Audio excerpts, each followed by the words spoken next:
Fiction 1. Je suis dans la chambre. Elle n'est pas grande, la chambre. On peut vite en faire le tour. Je peux vous montrer tout de ce qu'il y a dans la chambre. Et puis, la porte s'ouvre. Puis, il y a ce type qui rentre, qui vient vers moi. En général, je suis là, assis à la chaise. Je travaille sur mon ordinateur. Et le type arrive. Il me dit rien. Et un point dans la gueule, un pain comme ça. Genre, moi, je lui dis, mais on fait pas comme ça. Pourquoi vous rentrez dans ma chambre chaque mardi à la même heure que vous venez et que vous me... Et hier, j'ai fait le contraire. J'ai pris le gars. Et c'est moi qui ai donné le coup de poing. Et c'est moi qui ai pris. Et j'étais passé. Et on s'est mis. Je l'ai eu sur le lit comme ça. Je l'ai poussé. Et je le tenais sous moi.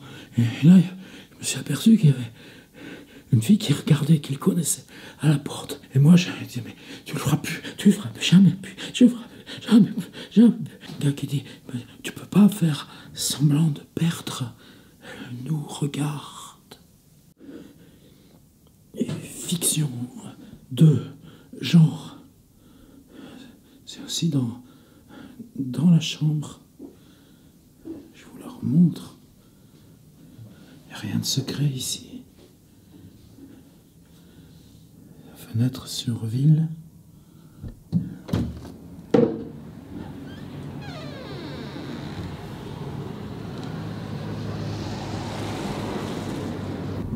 C'est important, les ponts. Souvent, je regarde ce pont. C'est pas qu'il passe grand-chose. La nuit dernière, j'étais dans cette même chambre.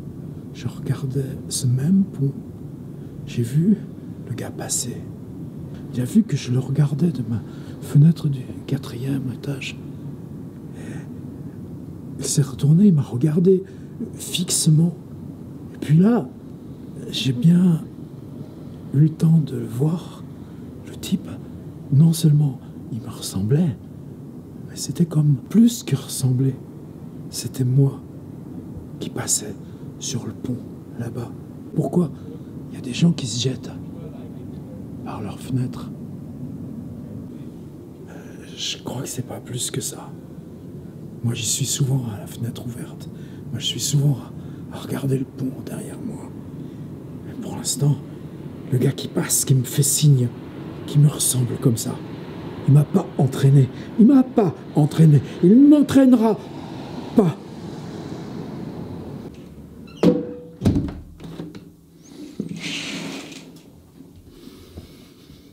Fiction 3, genre.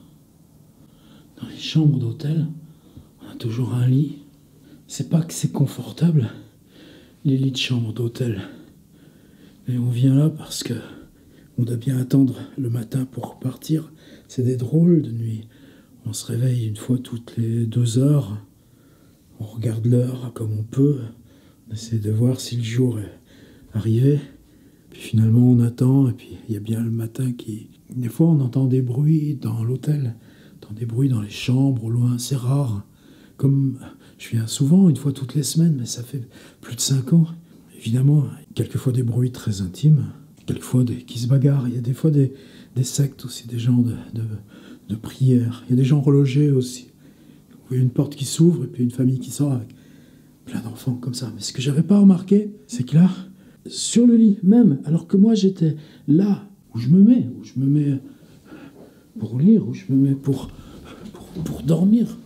Rien de secret, c'est simple. Et là, il y a une porte qui s'est ouverte. Et le gars, il est venu juste au-dessus de moi, il s'est penché, pas méchant. Ça se voyait que les intentions étaient amicales. Ce qui m'a troublé, c'est ça, que j'avais jamais vu jusqu'ici, de porte là. Et de quel droit on s'introduit dans votre chambre d'hôtel? Et j'ai pas eu peur à cause de ces intentions, cette espèce de douceur. Il s'est penché sur moi, il m'a dit « Ça va ?» J'ai regardé, j'étais interloqué. J'aurais dû dire « Mais comment vous êtes rentré? Vous êtes qui? Par où vous êtes passé? Pourquoi j'ai pas vu cette porte-là? Maintenant, il n'y a plus de porte. J'ai tout fouillé, j'ai tout palpé. Non, j'ai juste dit, ça va, merci. Vous aussi? Il n'a pas répondu. Il a juste regardé. Il est reparti, comme ça. Il s'est rééloigné, la porte s'est refermée, et maintenant, c'est fini. Il n'y a plus de porte. Ce qui m'a troublé, et qui me trouble encore au lendemain de cette histoire, c'est son visage. Je ne saurais pas le reconnaître. Pourtant, il me semble que si j'étais juste là devant lui, qui venait devant moi, comme ça, qui se penchait sur moi, ça va? Vous dormez? Et que je ne saurais pas comment il est arrivé. Et pareil, je serais troublé comme pas dans la peur, pas autre chose que la peur, puisque il y avait cette douceur, pas eu le temps d'avoir peur. La peur, c'est toujours après. Il me voulait pas de mal, le gars. Et juste que ce visage, si je le voyais là, probablement, je saurais que c'est lui. Si une porte serait ouvrait.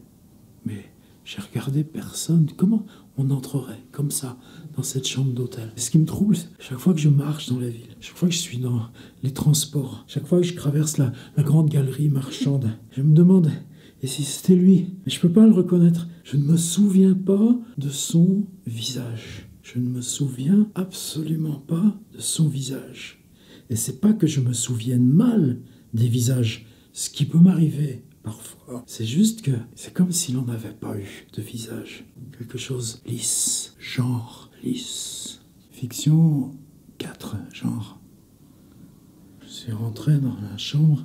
Ça, c'était juste maintenant, juste ce soir. J'ai trouvé un étrange objet. Un œil double. Un œil des deux côtés. Ça fait appareil électronique. On a partout des appareils électroniques. Moi aussi, je viens avec des appareils électroniques.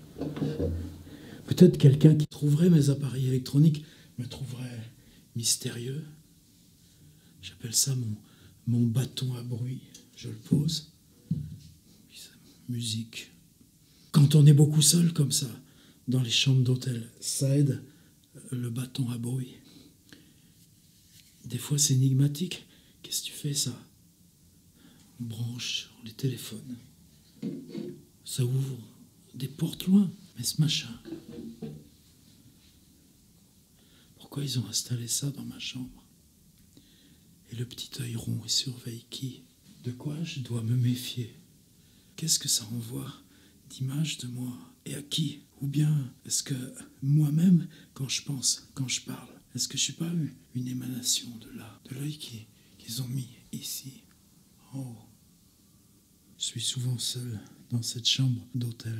Alors il vous vient des histoires étranges dans la tête. On n'est pas toujours rassuré. Quelquefois, la lumière s'éteint et se rallume. Ou alors c'est moi qui tout d'un coup allume la lumière parce que j'ai senti qu'il y avait quelque chose, quelqu'un. Et puis non, personne. Des fois, on voudrait se précipiter en dehors. On voudrait sortir de la chambre d'hôtel. On n'ose pas. On n'ose plus jamais sortir. Ça fait longtemps que je suis dans la chambre d'hôtel. Depuis qu'ils ont mis cet œil là-bas, je suis plus jamais sorti.